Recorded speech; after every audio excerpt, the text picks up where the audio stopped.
საქართველოს პრეზიდენტის 2010 წლის 3 ივნისის ბრძანებულებით დამტკიცდა საქართველოს ეროვნული ანტიკორუფციული სტრატეგია. ამავე ბრძანებულებით განისაზღვრა, რომ საქართველოს მთავრობამ უნდა შეიმუშაოს და 2010 წლის 1 სექტემბრამდე საქართველოს პრეზიდენტს დასამტკიცებლად წარუდგინოს საქართველოს ეროვნული ანტიკორუფციული სტრატეგიის განხორციელების სამოქმედო გეგმა.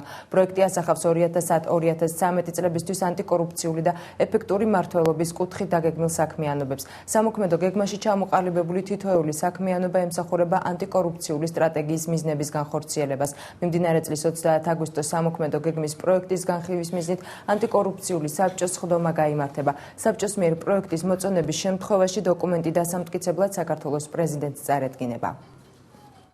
რუსულმა ავიაკომპანია სიბირმა თბილისის საერთაშორისო აეროპორტიდან პირველი რეისი დღეს განახორციელა. ხომალდი დომოძედოვოს აეროპორტში მოსკოვის დროით 16 საათსა და 50 წუთზე დაეშვა. ორგზაზე ბილეთის ფასი $500-მდეა. კომპანია კვირაში 3 რეისს განახორციელებს. ორშაბათს, ხუთშაბათსა და შაბათს. მგზავრებს Airbus A319 ტიპის ბოინგი მოემსახურებათ. ავიაკომპანიამ როსავიაციისგან საქართველოში პირდაპირ რეისების შესრულების უფლება სულ ცოტა ხნის წინ მიიღო. კომპანია ასევე განიხილავს ქუთაისისა და ბათუმის მიმართულებით რეისების შესრულების შესაძლებლობასაც. ბევრი თავისუფალი დრო რომ მქონდეს ყოველკვირა ვიფრენდი. იმის გამო რომ ბილეთი ძვირია ვეცდები მეტი შემოსავალი მქონდეს. მაგრამ ალბათ ეს დროებითი მოვლენაა და ბილეთის ფასი აუცილებლად გაიაფთება. მთავარი კი ის არის, რომ შეგიძლია მშვიდად ჩაჯდე და გაფრინდე მოსკოვში. დღესვე საქართველოს საერთაშორისო აეროპორტში თბილისის დროით 1 საათზე დომოძედოვოს აეროპორტიდან ავიაკომპანია Georgian Airways-ის კუთვნილი ხომალდი დაეშვა, სადაც 100-მდე მგზავრი იმყოფებოდა. მგზავრები თბილისი-მოსკოვის მიმართულებით ავიამიმოსვლის აღდგენით კმაყოფილები არიან და აღნიშნავენ, რომ ამ დრომდე სხვადასხვა ქვეყნების გავლით საქართველოში ჩამოსვლა გაცილებით პრობლემური იყო. რეისი, რა თქმა უნდა, ძალიან მნიშვნელოვანია. ეს ჩანს იქიდაც, რომ რეისი ფაქტიურად სავსე მიდის. იქიდანაც თითქმის 100 კაცი ჩამოიყვანა. მოთხოვნა დიდი არის. რეისი სავსე არა მარტო დღეს, არამედ თითქმის 1 კვირის მანძილზე ყველა ბილეთი ფაქტიურად გაყიდულია.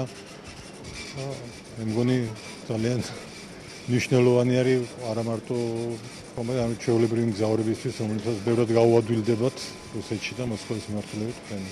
ბევრად უკეთესი, ადვე მარტივი და ეხლა 2 საათი და 20 წუთი დაგჭირდა ფრენას და წინათ რო ვიყავი და უშო დეკემბერში წავედი აქედან, აღარ მოსწონს. ერევნიდან წავედით 6-7 საათი მინიმუმი იხარჯებოდა და ბაქოში რო ჩავდიოდით, შათვალე მთელი დღე და ან ღამე. და მთელი დღე დახარჯული იყო. ახლა კიდე 3 საათი არც დაგჭირდა და ჩამოვედით. უკრაინული გამოცემა საქართველოში გატარებულ რეფორმებს მაღალ შეფასებას აძლევს. უბრალოდ მიშამ სათაურით აქვეყნებს უკრაინული გამოცემა ბულვარ გორდონა ვრცელ წერილს, რომელიც საქართველოში ვარდების რევოლუციის შემდეგ განხორციელებულ რეფორმებზე წერს. 6 წლის განმავლობაში გატარებული პროგრესული რეფორმები, ქურდების ინსტიტუტის განადგურება, აქტიურად განვითარებადი ეკონომიკა საქართველოს ევროპულ სინგაპურად გადაქცევის პერსპექტივას უჩენს, წერს სტატიის ავტორი ვიტალი სიჩი. სტატიაში ვრცლად არის საუბარი იმის შესახებ, თუ როგორ იოლია საქართველოში ბიზნესის წარმოება, როგორ შემცირდა გადასახადები და როგორ დაიწყო მასშტაბური პრივატიზაცია. რეფორმების შედეგად საქართველოში საშუალო ხელფასი $30-დან $240-მდე გაიზარდა. ეს არც თუ ისე ცუდია ქვეყნისთვის, სადაც ჯერ კიდევ 7 წლის წინ წყალმომარაგება და ელექტროენერგია ფუფუნებად ითვლებოდა, წერს სტატიის ავტორი. ვიტალი სიჩი თავს უძღვნის შინაგან საქმეთა სამინისტროში გატარებულ რეფორმებს და იმას, თუ როგორ გადაიქცა კორუმპირებული გაი პატრულად.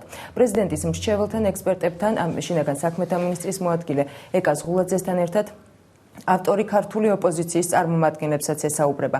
ოპოზიციის მოსაზრებები გაერთიანებულია ერთ თავში, რომელსაც ქვია ზღაპარი, მთავრდება იქ, სადაც ოპოზიციასთან ურთიერთობა იწყება.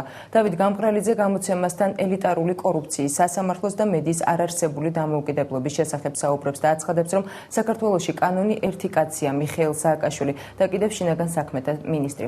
თავად სააკაშვილი ელიტარულ კორუფციას სისულელეს უწოდებს. ის თვლის, რომ კორუფცია ჩანს ან არა. მოჰყავს სტატიის ავტორს საქართველოს პრეზიდენტის სიტყვები. უკრაინელი ჟურნალისტი ვრცლად საუბრობს განათლების სისტემის რეფორმის შესახებ და პარალელს ავლებს უკრაინასთან, რომლის მოდერნიზებაც ვერ მოხერხდა. ავტორი ხაზგასმით აღნიშნავს, რომ საქართველოში არც ერთი კანონიერი ქურდი თავისუფალი არ არის და ბოლო წლებში ქვეყანაში 214 ქურდი დააკავეს. საქართველოს მზად არის რუსეთთან პრობლემები დიალოგის გზით მოაგვაროს, თუმცა მოლაპარაკებებს სუფთა ფურცლიდან ვერ დაიწყებს. ამის შესახებ საქართველოს პარლამენტის თავმჯდომარე დავით ბაქრაძემ რუსულ ინტერნეტ გამოცემა ვრემია ნოვოსტიისთვის ინტერვიუში განაცხადა. ამასთან საქართველოს პარლამენტის თავმჯდომარემ განაცხადა, რომ პოლიტიკურ დარეგულირებასა და რუსული ჯარების გაყვანაზე საუბრისას არ გულისხმობს რუსეთის განდევნას. მისი თქმით, ეს უნდა იყოს ღირსეული პროცესი, რომელშიც ერთმანეთის ინტერესები იქნება გათვალისწინებული. მისივე შეფასებით, აფხაზეთისა და ეგრეთ წოდებული სამხრეთ ოსეთის დამოუკიდებლობის აღიარებით რუსეთმა პოლიტიკური შეცდომა დაუშვა და ჩიხში მოექცა. პარლამენტის თავმჯდომარემ ინტერვიუში ასევე აღნიშნა, რომ ზეწოლის ბერკეტების ფლობის მიუხედავად არც ერთმა ძირითადმა პარტნიორმა რუსეთს ამ გადაწყვეტილებაში მხარი არ დაუჭირა. ამას გარდა ბაქრაძემ მოსკოვში ქართველი პოლიტიკოსების ვიზიტებზეც ისაუბრა და დასძინა, რომ მოსკოვში ქართველი ოპოზიციონერების ვიზიტები ქართველმა ხალხმა ცუდად მიიღო, ხოლო საქართველო დემოკრატიული ქვეყანაა და ნებისმიერ პოლიტიკოსს შეუძლია რაც სურს ისაკეთოს. დავით ბაქრაძესთან ინტერვიუ რუსულმა გამოცემა მოსკოვის მიერ აფხაზეთისა და ეგრეთ წოდებული სამხრეთ ოსეთის დამოუკიდებლობის აღიარების 2 წლის თავთან დაკავშირებით ჩაწერა. მოსკოვმა აფხაზეთისა და ეგრეთ წოდებული სამხრეთ ოსეთის დამოუკიდებლობა საქართველოსთან ომის შემდეგ 2008 წლის 26 აგვისტოს აღიარა. 23 აგვისტოს საქართველოში ტოტალიტარული რეჟიმის მსხვერპლთა ხსოვნის დღე აღინიშნება. შესაბამისი გადაწყვეტილება პარლამენტმა 21 ივლისის რიგ გარეშე სხდომაზე მიიღო. საქართველოს პარლამენტის გადაწყვეტილებაში ნათქვამია, რომ 1939 წლის 23 აგვისტოს ყველა დროის ორმა ყველაზე დანაშაულებრივმა რეჟიმმა, საბჭოთა კავშირმა და ნაცისტურმა გერმანიამ ეგრეთ წოდებული რიბენტროპ-მოლოტოვის პაქტის ხელმოწერით გავლენის სფეროებად დაინაწილა ევროპა, რითაც სათავე დაუდო ყველაზე სისხლისმღვრელ ომს კაცობრიობის ისტორიაში. რუსეთის ფედერაციის ხელისუფლება ჯერ კიდევ ისწრაფვის ძალის გამოყენებით საზღვრების შეცვლისა და გავლენის სფეროების დაკანონებისკენ, ხოლო დემოკრატიულად არჩეული ხელისუფლებების დამხობა კვლავაც მისი დეკლარირებული მიზანია. ამასთან 23 აგვისტო ევროპის პარლამენტმა და ეუთოს საპარლამენტო ასამბლეამ ტოტალიტარული რეჟიმების მსხვერპლთა ხსოვნის დღეს ჯერ კიდევ 2009 წელს გამოაცხადა. ეს თარიღი მნიშვნელოვანი ორი მიზეზის გამო არის. მართალია საქართველოს უკვე იმყოფებოდა საბჭოთა კავშირში ამ დროისთვის 18 წლის განმავლობაში საქართველოს უკვე დაპყრობილი იყო, უკვე ოკუპირებული იყო და ძირითადი რეპრესიები უკვე ჩატარებული იყო 24 წლის აჯანყების ჩახშობა, 37 წლის რეპრესიები, მაგრამ მიუხედავად ამისა ამ პაქტზე ხელმოწერამ გაახანგრძლივა საქართველოს ყოფნა საბჭოთა კავშირში და ჩვენი საზოგადოების რეგრესი. ამავე დროს, რა თქმა უნდა, უფრო საინტერესოა თანამედროვეობის გადასახედიდან ისიც, რომ ამ დოკუმენტმა პირველად შემოიტანა ესეთ ცხადად, ესეთი ფორმით ევროპულ პოლიტიკურ დისკურსში გავლენის სფეროების ცნება. ანუ ის, რის დაკანონებასაც ასეც დაჟინებით ცდილობს დღევანდელი რუსეთის ხელისუფლება. საფრანგეთის პრეზიდენტ ნიკოლა სარკოზის პარტიის ახალგაზრდული ფრთის წარმომადგენლები საქართველოში პოლიტიკურ ვითარებასა და ქვეყნის პერსპექტივებს გაეცნენ. ფრანგი ახალგაზრდები დღეს პარლამენტის საგარეო ურთიერთობათა კომიტეტის თავმჯდომარის მოადგილეებმა ირაკლი ქავთარაძემ და გიორგი კანდელაკმა მიიღეს. შეხვედრაზე საუბარი შეეხო საქართველოს ნატოსა და ევროკავშირში გაწევრიანების პერსპექტივებს, ასევე ფრანგი ახალგაზრდები დეტალურად გაეცნენ რუსეთს საქართველოს ურთიერთობებს და ოკუპაციის პროცესი დაგმეს. მნიშვნელოვანია, რომ საფრანგეთის სახელმწიფო პარტიის ახალგაზრდა წარმომადგენლებმა მიიღეს ინფორმაცია საქართველოში არსებულ სიტუაციაზე, მათ ძირითადად აინტერესებდათ ქვეყნის განვითარების პერსპექტივები, იგივე ევროკავშირთან დაახლოების პერსპექტივები, ნატოსთან ურთიერთობის პერსპექტივები, ასევე მათ საკმაოდ წარმოდგენა მიიღეს და მაგდობრივად აეხსნათ ის მიმდინარე ოკუპაცია, რომელსაც რუსეთი ახორციელებს დღესდღეობით ქვეყანაში. მე 2 წლის წინ საქართველოში ვიყავი, მაგრამ ეს ჩემი ფრანგები ამხანაგები არ იყვნენ აქ რა.